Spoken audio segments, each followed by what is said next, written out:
Bismillahirrahmanirrahim. Assalamualaikum warahmatullahi wabarakatuh dan selamat sejahtera.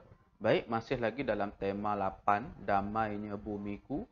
Cuma pada kali ini kita masuk unit baru, tajuk baru, iaitu pencinta alam.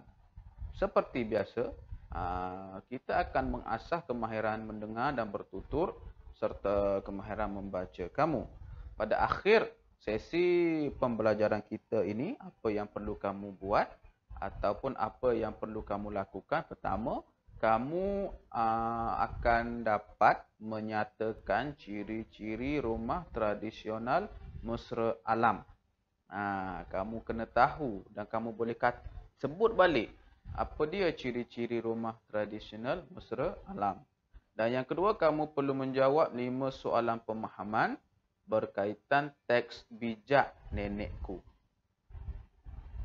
Tanpa membuang masa, terus ke muka surat 131, buku teks bahasa Melayu kamu. Kemudian kamu akan dapat lihat ada satu maklumat bertajuk damainya teratak hamba. Damainya rumah saya. Lebih kurang macam itulah. Baik, dengar dengan teliti penerangan mengenai struktur rumah. Apa yang kita nak bincangkan kali ini berkaitan dengan struktur sebuah rumah. Kalau kamu lihat pun, rumah yang kamu tengok ni, ciri-ciri rumah yang kebanyakannya boleh didapati di kawasan kampung. Di kawasan kampung biasanya macam ni lah bentuk rumahnya, struktur rumahnya. Yang pertama, kalau dalam gambar ni lah, dalam maklumat yang kita bincangkan ini, di rumah ini ada atap lut sinar.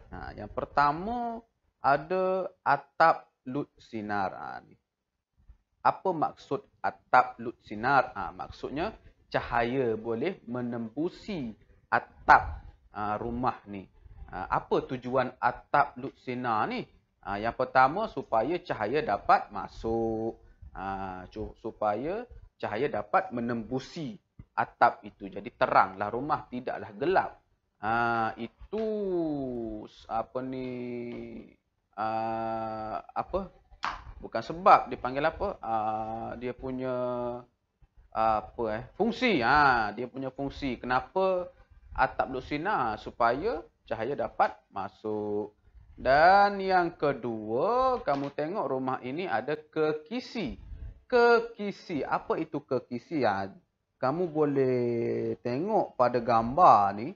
Ni kekisi ni. Yang saya bulatkan ini. Dekat rumah kamu saya tak pastilah ada ke tidak. Tapi kebiasaan rumah lama ada kekisi ni. Apa fungsi kekisi ni? Kekisi tidak memerangkap udara. Pergerakan udara tidak terhalang. Sebenarnya kekisi ni tujuan dia, kalau tak ada kekisi tu, kalau kamu buka tingkap, kekisi tak ada, kamu boleh jatuh ke bawah. Sebenarnya.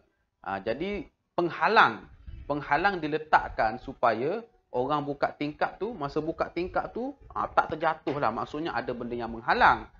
Jadi diletakkanlah kekisi. Tapi kekisi ni, bentuk dia seperti yang kamu tengok pada gambar lah. Kekisi ni dia tidak menghalang udara. Udara boleh keluar masuk. Dia batang kayu macam tu sahaja. Dan yang ketiga, rumah ini ada kekuda. Kekuda seperti pada gambar yang kamu boleh tengok ni lah. Ini kekuda lah. Apa fungsi kekuda ni? Udara panas keluar melalui ruang antara kekuda dengan bumbung. Udara panas keluar melalui ruang antara kekuda dengan bumbung. Jadi udara panas ni, biasa udara panas ni dia terperangkap pada bahagian atas rumah lah. Jadi supaya tak terperangkap udara panas tu, dia punya bahangnya terasa dalam kawasan rumah, tak nak bagi rasa panas. Jadi kekuda ni Fungsi dia tak nak bagi udara tu terperangkap lah. Jadi udara panas ni boleh keluar melalui ruang antara kekuda. Kalau kamu tengok ada ruang ni dalam kekuda ni dekat kekuda ni ada ruang. Jadi dia boleh, udara tu boleh keluar masuk. Udara tak terperangkap lah. Itu fungsi dia lah. Baik. Seterusnya, pokok-pokok di halaman rumah. Apa fungsi pokok-pokok di halaman rumah? Baik. Pokok ditanam untuk menyerap haba. Baik, selain daripada kekuda tadi dapat keluarkan udara yang panas, pokok di sekitar rumah juga boleh menyerap haba. Maksudnya kalau banyak tumbuhan, banyak pokok di kawasan rumah kamu, maka dapat bantu kawasan rumah kamu untuk lebih sejuk lah, lebih dingin. Bukannya sejuk macam duduk dalam aircon, tidak. Cuma dia tak rasa panas, tak rasa bahang tu. Sebab itu pentingnya tanaman atau pokok-pokok ni dekat kawasan rumah. Jadi sebab itu bumi sekarang, dunia sekarang makin panas sebab tumbuh-tumbuhan, pokok-pokok makin kurang. Itu salah satu faktor lah. Kalau kamu belajar sains, benda ni ada disebut. Baik. Dan kebiasaan juga rumah lama ni biasanya di bawah itu ada ruang. Kalau kamu tengok dalam gambar ni, ni yang saya bulatkan ni tiang. Tiang-tiang. Ada tiang, banyak tiang lah. Di bawah ni kamu boleh merangkak. Kamu boleh merangkak di bawah rumah. Kenapa rumah dulu dicipta sebegini? Supaya udara boleh masuk dari bawah tu. Dia masuk dari bawah.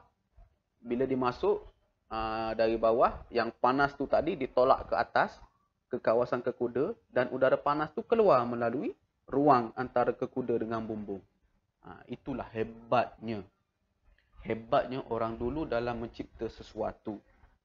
Orang zaman dulu kalau dia cipta sesuatu, contohnya rumah, mesti dia dah belajar betul-betul, dia dah study betul-betul, dan mesti dia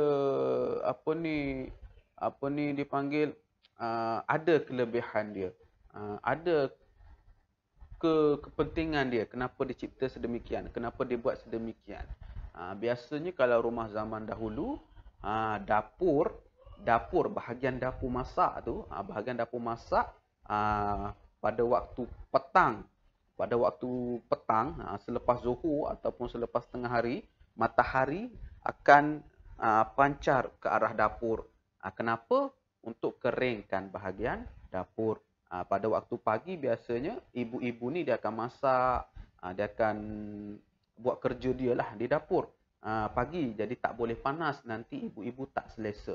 Jadi setelah selesai masak, dah siap masak apa semua, dah kemas dapur, dah bersihkan dapur. Jadi pada waktu petang, matahari akan pancar ke dapur supaya dapur itu kering.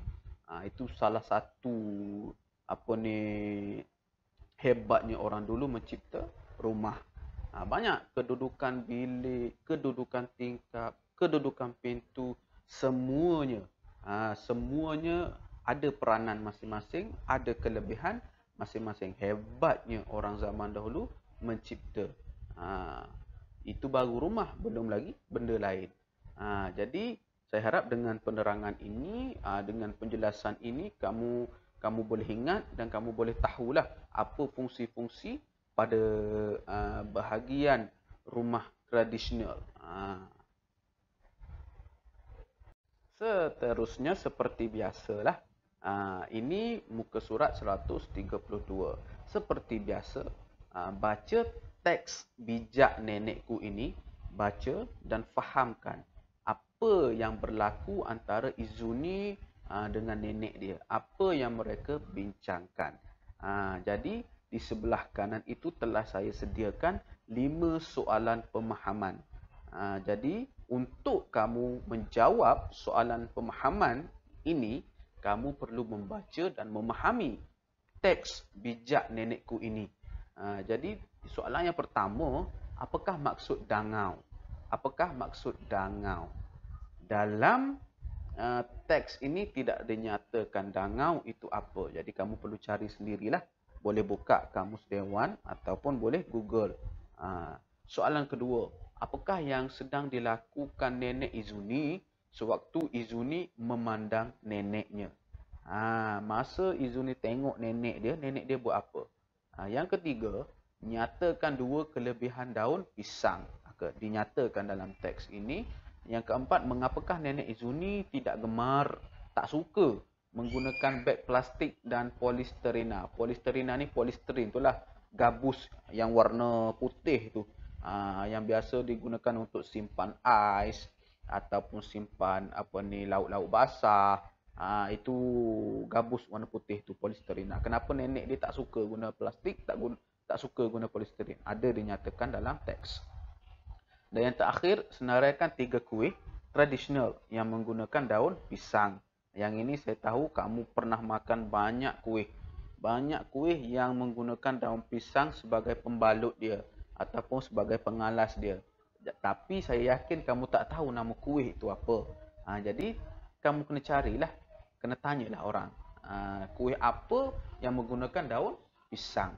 Jadi 5 soalan ini perlu kamu jawab berdasarkan teks yang kita baca, yang kita kaji ni.